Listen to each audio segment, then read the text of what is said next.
Алматы қаласы Жетісу ауданы номер 177 мектеп-гимназияның Жанат Мирас Мұратұлы менің отбасы сабақтас құндылықтары мен мағыналар номинациясы бойынша жоба тақырыбы отбасы құндылықтары. Отбасы мемлекеттің негізі болып келеді. Яғни қоғамдағы тұрақтылық мен даму отбасыдан басталады. Отбасы тәрбие мен ұлттық құндылықтардың қайнар көзі. Мұнда адам мейірімділік пен сыйластықты үйреніп, жауапкершілік пен еңбекқорлыққа баулиды. Бірек отбасы мемлекеттің болашақ кепілі.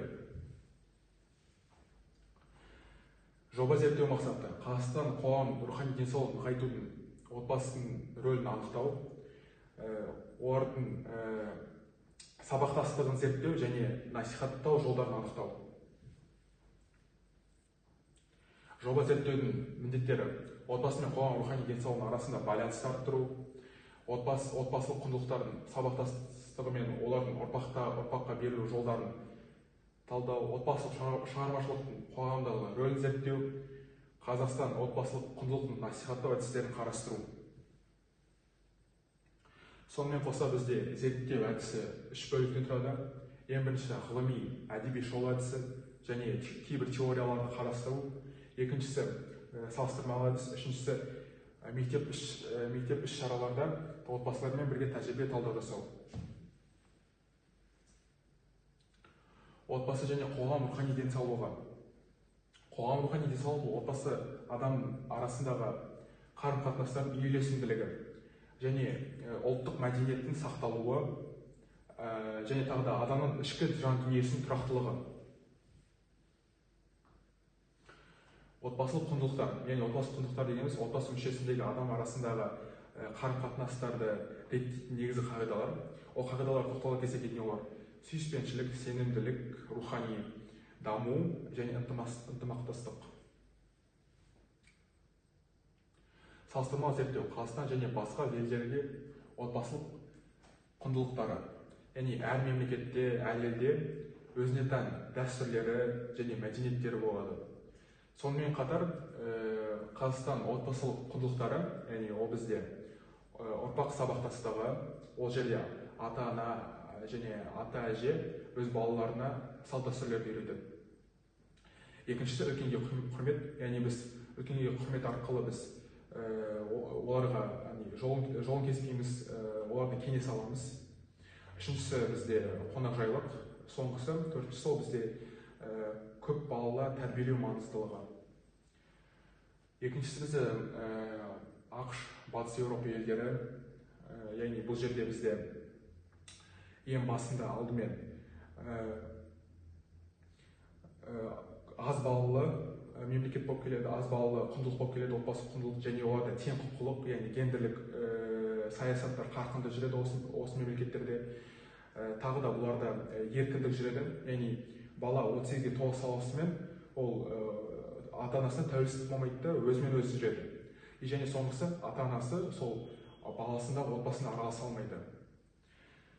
Нәтижесіне қарай мен осы отбасы құндылықтарды қарастырып, мен алаш қайраткері Мағжан Жұмабаевтың педагогика еңбегіндегі кітабында өзіме бір сөз есіме түсті, сөз алдым есіме. Ол сөзде яғни жас шыбық, жас бір бала, ол жерде яғни шыбық иеленіп бір жерге бағыттып бір орында қатып қалады. Уақыт өте келе оның қайтадан артта бұрып иеленіп тартайын десең, ол сындырып аласың. Яғни бұл сөздердің мағынасы не? Ол сөздер бізге балаларға, өз болашақ ұрпақтарына тәрбие беру және оларға көңіл бөлу жөн екенін айтып тұр. Отбасылық шығармашылықтың рөлі. Отбасылық шығармашылық отбасы мүшелерінің арасындағы рухани және мәдени дамуын ықпал ететін фактор. Бұл тек қана өнер саласына қатысты емес, сонымен қатар отбасылық дәстүрлер, қолөнер, ұлттық өнер түрлері мен білім беру іс-әрекеттерін қамтиды. Мысалға, бізде осы отбасы шығармашылыққа біз ата-әжесімен ұлттық тағамдарды пісіру және ұлттық оюларды істеу, кеселерді істеу және сонымен қоса ұлттық ойындарды ойнауды жатқыза аламыз. Сонымен қоса тағы да сонымен қатар мына жерде біз әкеге қарап ұл өсер деген атты әкелер мен ұлдар сайысы жүргізілген біздің мектепте арнайы іс-шара. Мынау видеоға қарап, мынау фотоларға қарап біз бұқаралық ақпараттар түсіргенбізді, сөйтіп телевидение салған. Бұл жерде бізде яғни отбасы арасында арнайы берік қарым-қатынастарды күшейту үшін және әкенің рөлі үшін, әкенің маңыздылығы үшін көрсетілген отбасыда. Сөйтіп осы іс-шаралар арқылы әке мен бала арасында қарым-қатынастар көтеріледі деген ойда болған. Отбасы құндылықтарын насихаттау барысында арнайы іс-шаралар жүргізілген тағы да біздің мектепте.